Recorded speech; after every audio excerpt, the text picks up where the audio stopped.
अब हम मेंडलीव आवर्त सारणी के बारे में विस्तार से पढ़ते हैं। ये टेबल बच्चों आपकी बुक में बनी हुई है और जैसा कि मैंने कल कहा था, मेंडलीव ने अपनी आवर्त सारणी में ग्रुप या समूह और पीरियड या आवर्त में उसको बांटा था, इस तरह से व्यवस्थित किया था।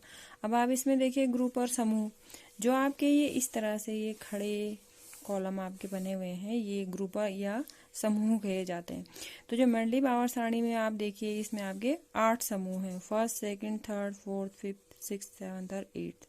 और जो ऐसे आपके पड़े हुए जो स्तंभ है, पड़े हुए जो कॉलम है आपके, ये इनको बच्चों आवर्त कहा जाता है। तो मेंडलीव आवर्त सारणी में आप देखिए 6 आवर्त है, पहला, दूसरा, तीसरा, चौथा, पांचवा और छठवां। उन्होंने प्रत्येक ग्रुप या समूह को ए और बी में डिवाइड किया था। ए में जो ये तत्व हैं, ये इनको कहते हैं फर्स्ट ए में आपके hydrogen, lithium, sodium, potassium, rubidium और सीजियम। और फर्स्ट बी में है आपके देखिए कॉपर, सिल्वर और गोल्ड। इसी तरह से बच्चों आपको सेकंड ए, सेकंड बी में इस तरह से तत्व आपको मिल जाएंगे। तो उन्होंने फर्स्ट से लेकर के और 7th ग्रुप तक इनको ए और बी में डिवाइड किया था। केवल जो इनका 8th ग्रुप था, 8th ग्रुप को उन्होंने इस तरह से डिवाइड नहीं किया था, उसको उन्होंने संक्रमण श्रेणी कहा था। इसमें जो ये सारे तत्व होते हैं, इनको संक्रमण तत्व कहा जाता है। अब उन्होंने इस तरह से इन तत्वों को एक ही समूह में क्यों रखा, तो इसका आधार था बच्चों, इसमें आवर्त सारणी में आप ऊपर से देखेंगे ऑक्साइड और हाइड्राइड लिखा हुआ है। तो किसी भी तत्व के ऑक्सीजन के साथ बनने वाले यौगिक को ऑक्साइड कहा जाता है और हाइड्रोजन के साथ बनने वाले यौगिक को हाइड्राइड कहा जाता है। अब उन्होंने ऑक्साइड और हाइड्राइड ही क्यों लिए, क्योंकि प्रकृति में जो तत्व होते हैं सबसे अधिक ऑक्सीजन और हाइड्रोजन के साथ ही संयोग करके यौगिक बनाते हैं।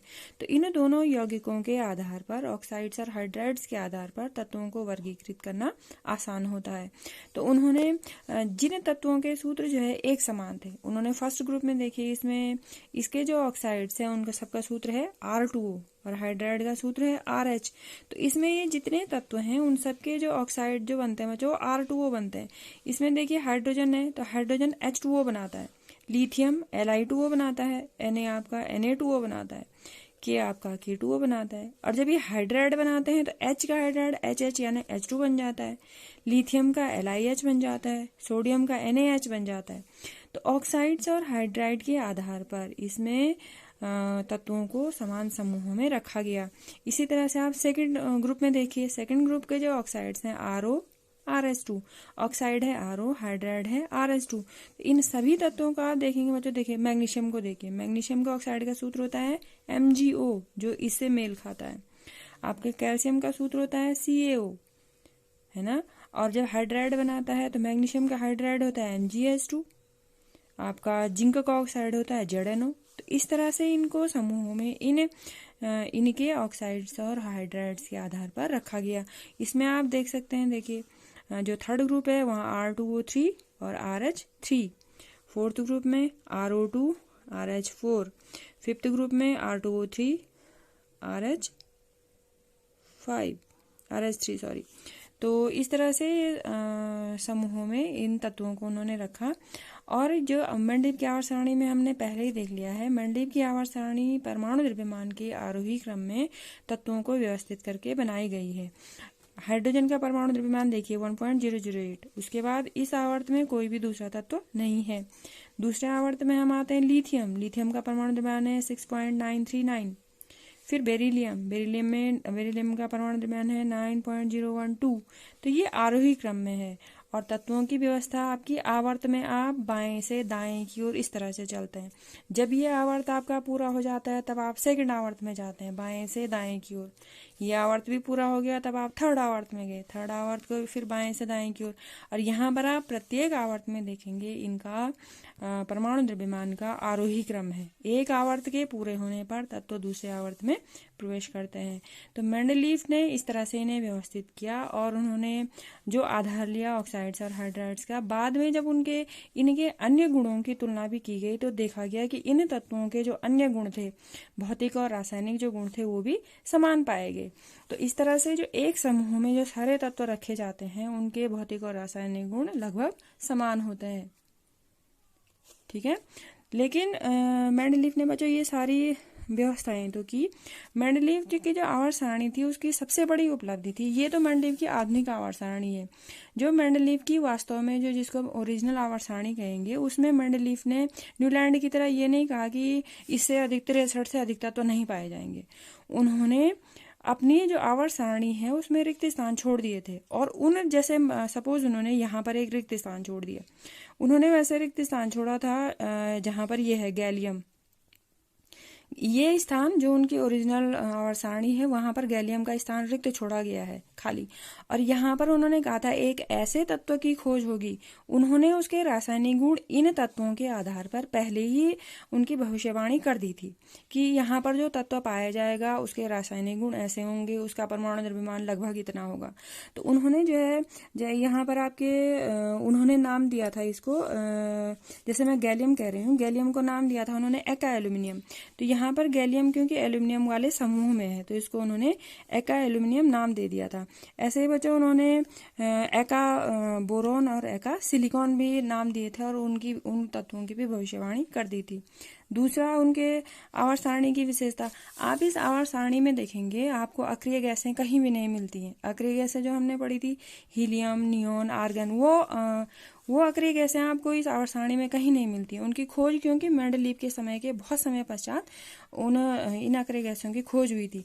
तो जब अक्रिय गैसों की खोज हुई तो उनकी व्यवस्था के लिए मेंडलीव आवर्त सारणी का प्लस पॉइंट आप देखिए, जो अक्रिय गैस थे उनका समूह बिल्कुल यहाँ से अलग से जोड़ा गया, जो 9वां समूह था जिसको बाद में 0 ग्रुप नाम दे दिया गया।